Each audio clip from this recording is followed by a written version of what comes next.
press release on behalf of the families of the Time for Truth campaign. Our families are horrified that the British government would legislate to bury British war crimes in Ireland and protect its killers. The families of the Time for Truth campaign are horrified to hear the British Secretary of State for Northern Ireland, Brandon Lewis, propose Tory plans to protect British armed forces who murdered and maimed citizens in the north of Ireland. The families of the Time for Truth campaign insist that this unilateral move by the British state under the cover of COVID-19 is nothing but an attempt to bury British war crimes and protect murderers.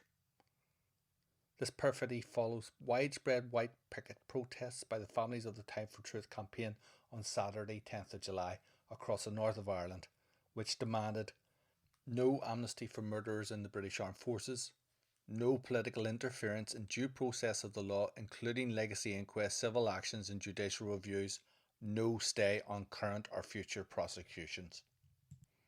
Thousands of citizens have joined the Time for Truth campaign and marched in support of the Stormont House Agreement, which was agreed by the British and Irish governments and by the main parties in the north of Ireland.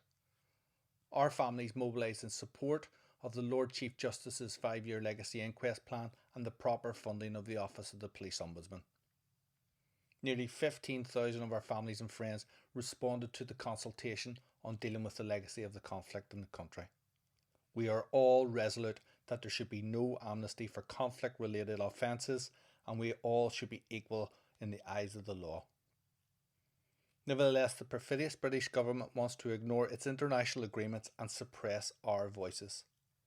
It is running scared from truth, justice and acknowledgement.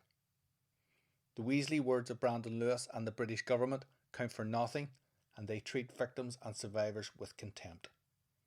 The British state's interests may now lie in burying its war crimes and protecting its killers, but our families will continue to fight for our basic human rights.